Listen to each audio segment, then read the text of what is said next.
Tonight, we are diving deep into a topic we see all the time with high potential client, and that is why smart professionals stay stuck in average careers. Well, when we say stuck, we don't always mean burnout or crisis.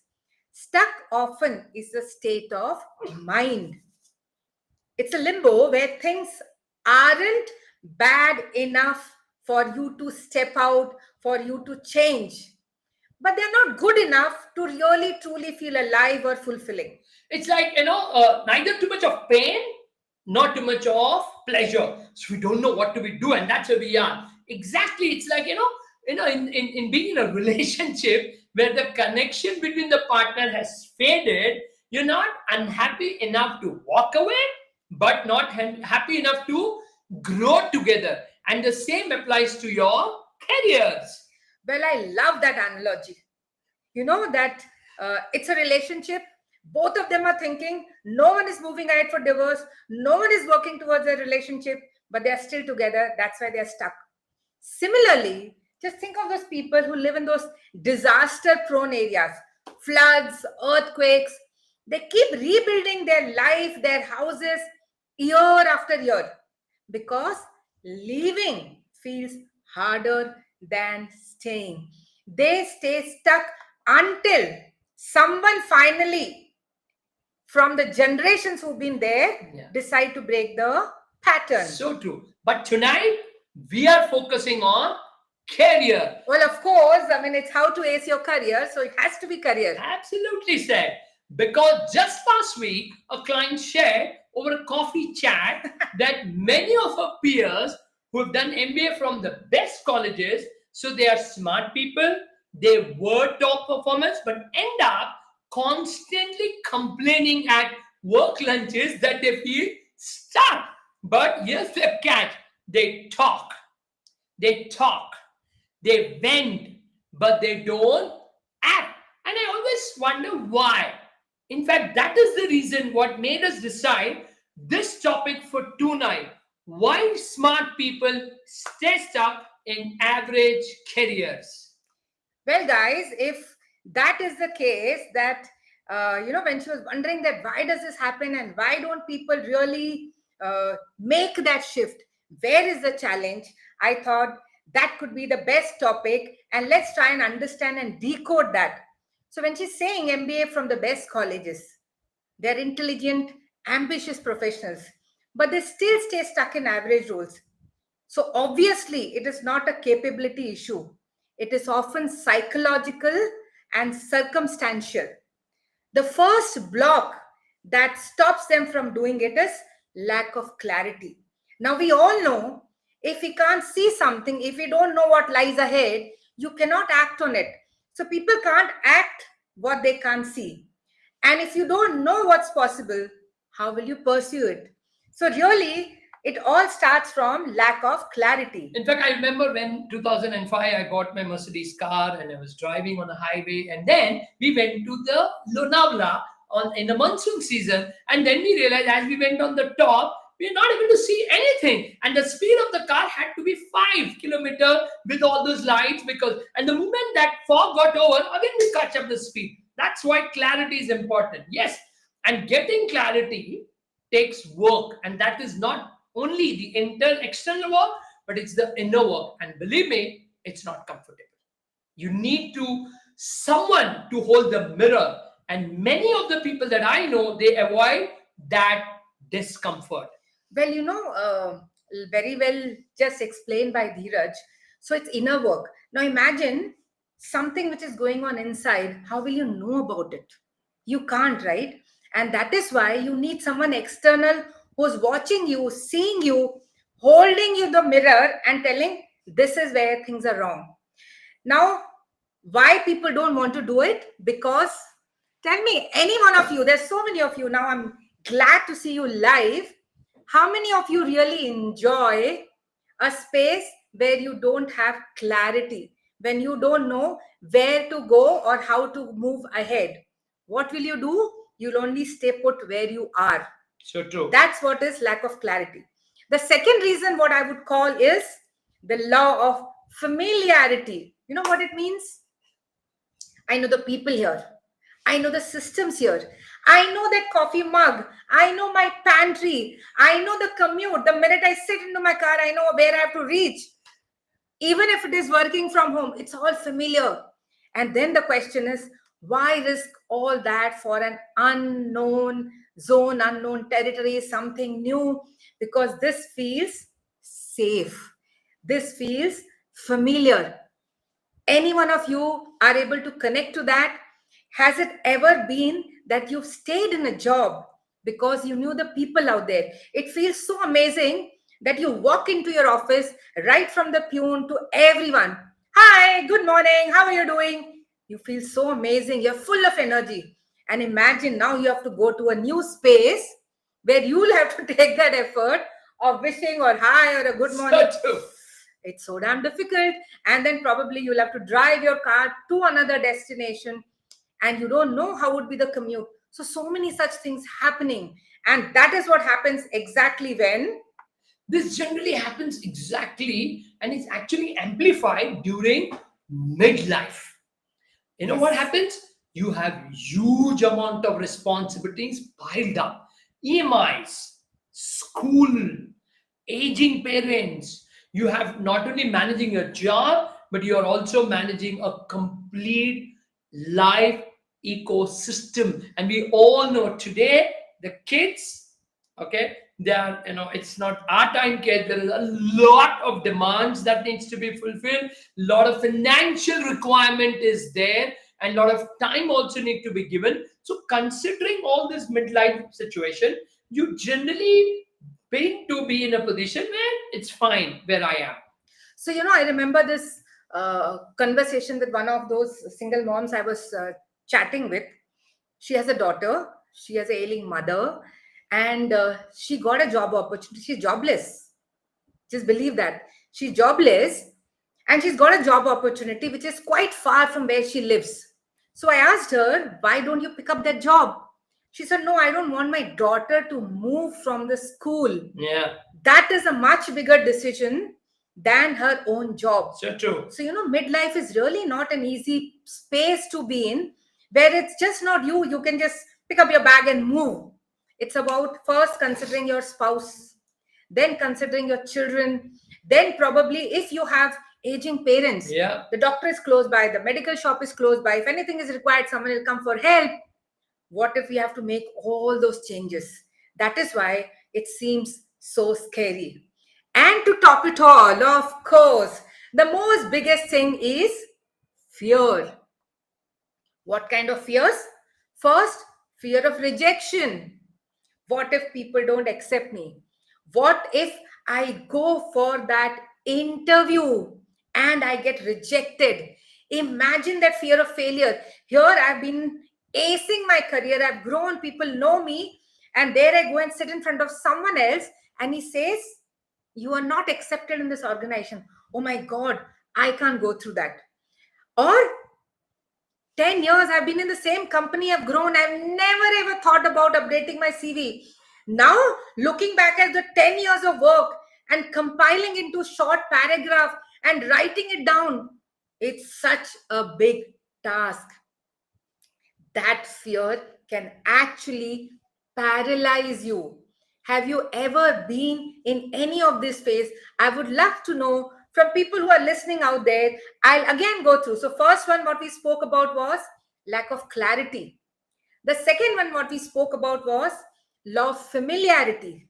And these two go to a peak when you're in your midlife because there are other things that you're managing. So true. And of course, then it is that fear. Fear. So, have any one of you stayed in the same job, have been there, though you've been wanting to change because of any of these three reasons that we have just cited? If yes, then please share it. Would love to know what kept you where you are. Now, let's talk about the next one. Okay, so one more thing that we've noticed is the comfort disguised as reward.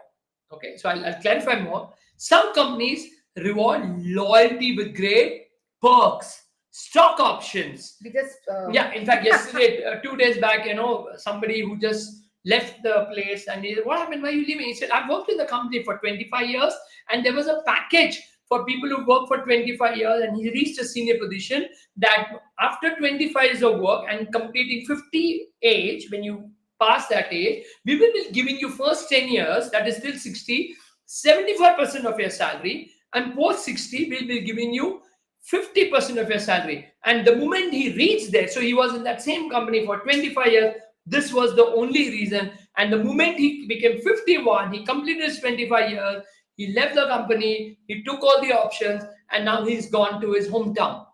So these perks So these, actually become, yeah, so these perks, in fact, there are stock options which are also given to you. yes. Okay, that holds you. Then you have housing benefits that has been given you. You've been given bonuses, you've been given loans. Lot of things have been given to you. Now these same perks becomes a beautiful golden handcuffs. You feel you should be grateful, but actually deep down you are stuck.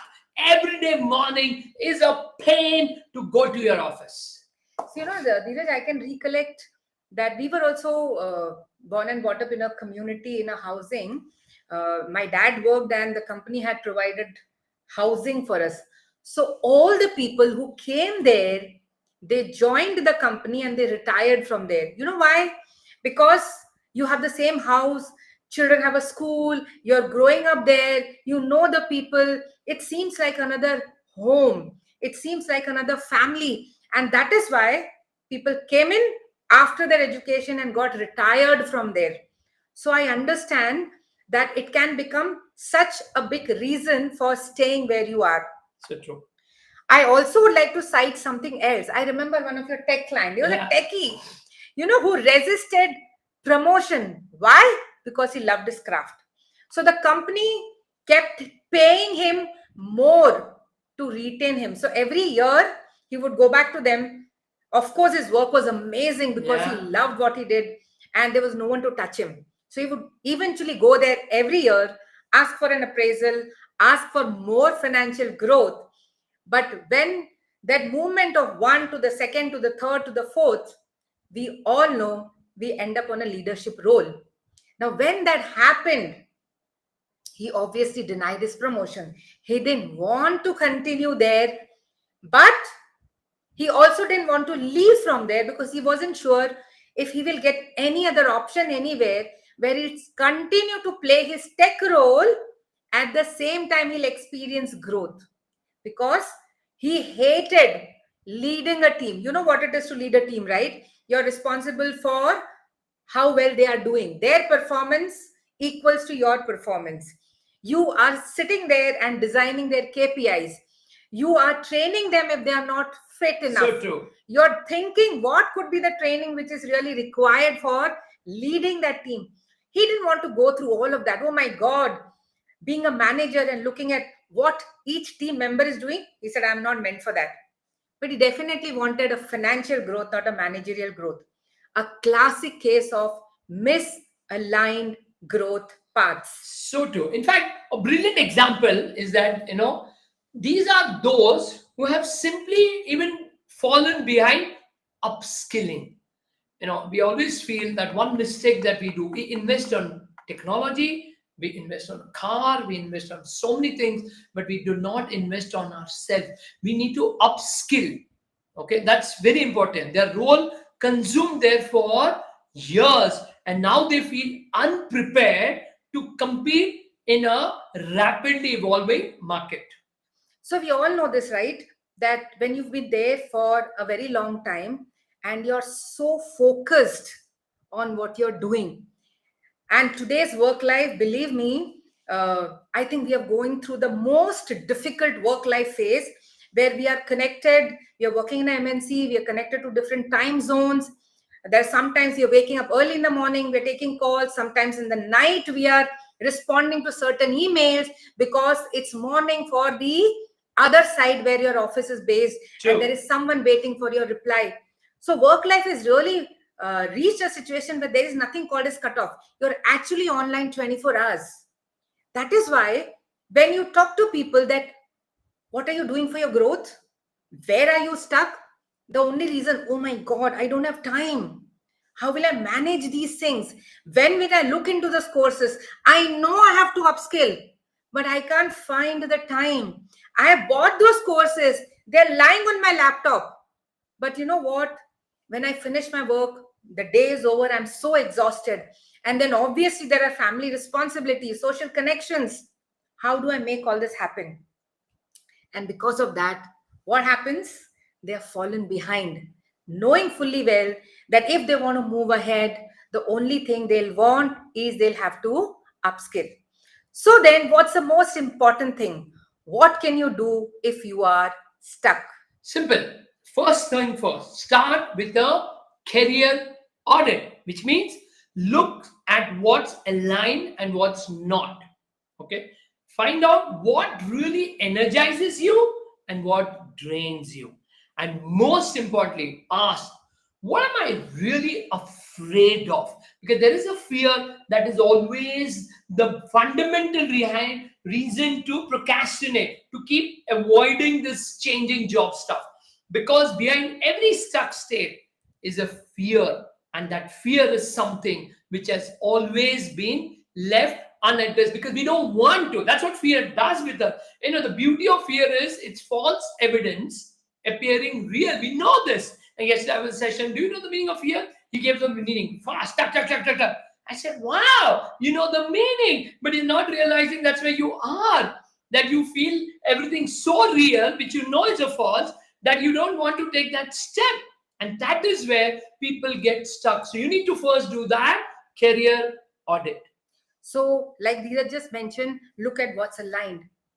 Now, we all know that we start somewhere. We started somewhere because we finished some kind of educational degree. We got the first option.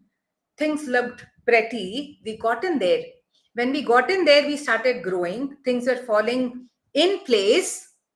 But somewhere across the line, when the monetary benefits are okay, you have a settled life, then you start wondering, is this only there what I can do? Is there something that I can do more? Or is there some other different option? And because you're stuck in doing what you're doing, you know that when you come back home, you have lost your energy completely because the day spent is not worth it. You don't feel that same passion in your work because what you're doing is not really feeling so relevant. You were getting a kick out of it maybe 2 years back. Today it is not happening. You need to go back and check what part of your job you're enjoying and what part of your job really needs a change. Is there some way that I can make some kind of probably reach out and see what more can I add in terms of responsibilities? Can I pick up some new projects? Can I do something which will bring back that same fire, that same passion in me, so that when I come back home, I'm not exhausted. I am feeling really excited and energized. So that's about doing your career audit. You can get into details a lot more, but since we are restricted with time, let's move ahead. What happens next? It's important for you to ask yourself. Dheeraj just touch based on that subject. It's so easy for us to invest in vacations. We can save and plan. We can go for a Europe tour for 15 days. We can go to US for the first time. We can go and buy real estate. We can invest in different venues. We can buy gadgets. And nowhere we look at the money. But the one thing when it comes to investment, people hesitate. I don't know why. That question of, is it worth putting money on me? Well, guys, that's the best source of investment because the returns are amazing. And this I can vouch from all the clients that I've coached in the last 1 decade plus number of Very years, true. that when they invested in themselves, the return of investment on that personal growth, Pretty high. It's pretty high. absolutely it cannot be Unmatched. matched with anything. Even in this situation, when the stocks are so high, when our markets are doing so well, when the gold prices are doing amazing, even in that situation, I can tell you guys that the personal growth that they experienced, the investment that they made on themselves, is still 100x times more than what they would have earned from gold or from stock prices or from real estate. And this is proven from one of the most successful investor in the world. Yep. The richest man, Warren Buffett, says the best investment you can make is in yourself. Okay. Now, what happens is we are not comfortable with this idea to invest on ourselves because we feel guilty. Yes. We are so okay investing on our kids' schools. Yes. Could be international school may take $1 million Yes. a year, Yeah. and even normal schools are taking 3-4 lakh rupees a year. That's the kind of money we are so comfortable. अच्छा ये class join करना है ठीक है, ये singing सीखना है, yes, we are ready to, which is nothing wrong. But we don't understand that how will you give something to them non-stop when your vessel is becoming empty? So you need to fill your vessel, and that's what you need to invest on yourself. That that's one thing we do every year. Yes. Every year we invest millions of rupees just on ourselves because we know that we are the one who, if I had to add value, then I need to become valuable, and that's why I need to add value to my life, and that's what we do. So let's come to summarize, okay? If you're stuck, it's not because you're not smart or capable. No, that's not the case. It's basically because, first thing, fear. Now, fear builds inertia. I don't want to take a step. I don't want to move ahead. Now, because of that, I've been in a place for 10 years, 5 years, whatever years. I have become so comfortable and I don't have any visibility. That is lack of visibility. And above all of that, the biggest illusion that we all live is so-called as stability. That's one thing. So we call that comfort zone. Yes. I would again go back to where I started. It's not bad enough to move out. It is not good enough to truly enjoy what I am doing. And you know why? Because comfort zone is like a glass ceiling around you. You cannot see it, but you're stuck inside. And till you don't take that effort to see it, till you don't become aware, you will never ever want to break it. So today, all of you who are listening to us live, I want to challenge you to break that ceiling. I want you to choose growth. I want you to choose movement. I want you to tell me, and I would like to look for answers. Which comfort zone have you identified in yourself? It could be in your career, in your job, in your relationship, in your Business. life, in whatever that you're doing. What is that one comfort zone that has kept you stuck where you are?